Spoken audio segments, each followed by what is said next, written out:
This is Larry London for the Voice of America, and we are backstage at the Verizon Center in downtown D.C., and across from me is one of our favorite rock and roll superstars. It's always nice to have Nickelback in town, and we welcome Chad Kroeger to the show. I was going to say, is Bono behind me? Yeah. It's great to have you back on the Voice of America. Thank you. Nice to be back. Thanks for having me. Congratulations on all the success of Dark Horse. Thank you. And the tour, and I wanted to ask you, what was it like at the Olympics? You guys performed the opening ceremony, and It was amazing, you know, the energy in that city at that time. I've never seen anything like it. You know, I've never seen anything unite Canada that way. You know, the country was definitely all in the same, you know, all on one side for once. The city was unbelievable to see. Tens of thousands of people moving in groups, just right down city blocks, and everybody just singing together and drinking and partying together and having a good time together. It was special. It was beyond any Mardi Gras you've ever been to. It was unbelievable. And if you weren't there, it's very difficult to describe in words. Sort of the sentiment and the feeling that was going on in Vancouver around the Olympics, but. A lot of headaches, I'm sure. A lot of you know, because every team sort of had their own. Every nation had their own sort of a beer house, if you will. And you could go to any of the ones you wanted and visit, and you know, and anytime one of their own country would win any type of medal, there would be a huge. Well, there was a celebration in all of them, no matter what. But yeah, it was wild. And Canada did very well. They did do really well. So you ought to be proud. It snows there a lot. You know, I think we have the upper hand with the things that involve snow and ice.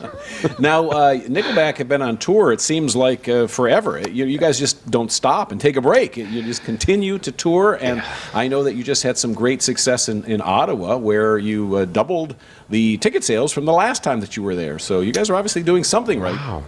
Someone's giving you good flattering information. Yeah, you know, we don't know what else to do. I mean, stopping just doesn't seem to work. You get so burnt out on the road, you know, after such a long time, and you head home, and you're home for 2 weeks, and then you're like, okay, let's go back on the road. That was good. Or you know, you go back in the studio and make another record or whatever it might be. But you know, it's just once you're traveling around the world and you're playing to, you know, your fans, and you get to sing rock and roll every night, it's just such a great buzz. You know, it's just such a high. And then there's the creative side too. That's so much fun. You know, working on something, and you know, you can't wait to unveil it for your fans. It's a lot of fun too. Must have been great working with Mutt Lang on yeah. Dark Horse. I mean, yeah, Mutt's fantastic. I mean, every single person that has ever worked with Mutt winds up having, you know, their most successful record ever. AC/DC, Back in Black, you know. Def Leppard, Hysteria, Bryan Adams' biggest record, I think it was Waking Up the Neighbors, Foreigner's biggest record, The Cars' biggest record, all of the Shania Twain sold over 100 million records, you know, under the guidance of Mutt. And it just goes on and on and on. He's the most successful producer in the world, and there's a reason for it. You know, he's outside of all his production tricks, he's a great songwriter. And he just brings so much to the table and so much experience. He's got a great ear, and he can just sit back with no bias, no, you know, sort of prejudice towards a song, and he'll just tell you when it's there and when it's not there. You know, and he'll dig and dig and dig, and he'll just keep you coming back to this. Well, let's try something else here. Let's come back at this again and again and again to the time, you know, to the point where you're like, I think we've got it. And he's like, well, you know, and then he'll leave it for a week, and then we'll come back and address it again. And the next thing you know, you've got something there that you're like, wow, I didn't think that was going to happen. I really didn't think that this was going to come out of that part. And, you know, he's really, really talented that way. Now, you know, for somebody like yourself who's also a tremendously talented songwriter, you've written, you know, hit records for Daughtry and Tim McGraw you wrote a song with, and now you have Timbaland. Can you explain that? I love getting in the room with anybody, you know, all genres. You learn so much. Because every single time you jump in with somebody else, you just have no idea what they bring to the table and what things you're going to learn. And every single time I'm like, I'm taking that and I'm taking that back to Nickelback world, and you know, and it always seems to apply. You can always use it, you know, down the road. You get stuck in a song, you get stuck somewhere, and you can always just say, you know what, I I saw them do this thing one time in a studio, and this worked really well, and it was a nice departure, whatever it might be. But yeah, I love getting into just getting creative with all different types of people. And what's your favorite part of this whole business? Is it the songwriting? Is it the singing, the touring, the recording? Touring is very taxing. I have no problem. I mean, for a lot of people, when they come in and they start working on a song, whatever, whoever it might be, whether it's just, even if it's a family member, someone that's just listening or whatever, you know, they always wind up leaving the studio saying, how do you sit there and not listen to the song, but just listen to one part of a song for 14 hours straight and work on lyrics and work on different parts and chord progressions and whatever it might be? It never gets boring for me. I could sit there. I mean, we've worked on one song for 6 weeks at a time. 6 weeks was a little long. You start to go a little nutty, but it's not as draining, it's not as taxing physically and almost emotionally as touring can be. For me, I'm up there for, I mean, we try and keep it below 2 hours, but it's getting 2:15 every single night. And that's hard. It's hard on the throat. It's hard on your body. It's tough, you know, but it's worth it. You know, you get out there and some nights you're just like, oh God, I don't want to be here. I really don't want to be here. And then, you know, 2 songs in, you're like, there is no place I'd rather be. And the crowd just gives you so much back, and it's the best feeling. And you're coming out with a solo album. I read in Rolling Stone magazine. I keep hearing this too. Yeah. I have no idea who I. Not true? Not true. No solo album? Well, not yet. You know, I've always got a couple of songs kicking around on a back burner, but, you know, I haven't really.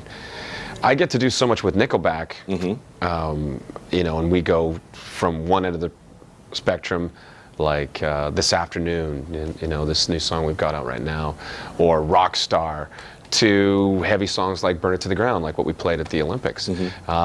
It's really all over the map. So there's not much that I do that can't fit in that spectrum. I mean, we can get as heavy as we want, and we can get as melodic as we want. It doesn't really, you know, so it would be pretty strange if I was like, okay, I need to step outside of Nickelback and, you know, do my reggae album. Yeah, when I heard that, I was like, what's Chad going to do you know? Yeah, not really. I mean, sometimes, you know, I did the thing with Spider-Man, Sure. the Hero song, and that just didn't, for some reason, the band was like, we like the song, just doesn't feel like a Nickelback song. You know, I'm assuming looking back now, they're probably like, you know, because as soon as I sing on it, I mean, it doesn't matter what it is. As soon as my voice goes on it, it's Nickelback. And you worked with Santana a couple times. Any chance of another collaboration? Yeah, I'm always up for working with Carlos. He's a lot of fun, you know, and it's fun shooting videos with Carlos.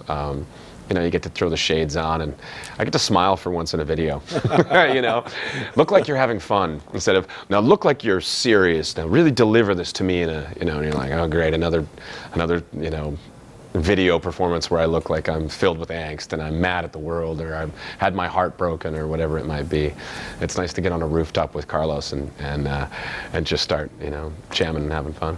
Now, on the last album, All the Right Reasons, you mentioned there was a song on the album you had donated the proceeds to a charity, an organization that I guess someone in the band was personally connected to. Yeah. And so on this new album, are you still working with a charity organization, doing anything for charity? Yeah, we do all kinds of stuff. I think we're taking $2 from every single ticket sold on this entire run, and at the end of it, it's nice because there's always a pot of charity money, of money that we want to donate, and now it can go to several different places. The project that you're referring to is If Everyone Cared. You know, that one just felt so, I mean, it was just perfect for that. It felt right, and we took all of the digital download revenue, and we donated half of it to ICA, which is International Children's Awareness, and the other half went to Amnesty International.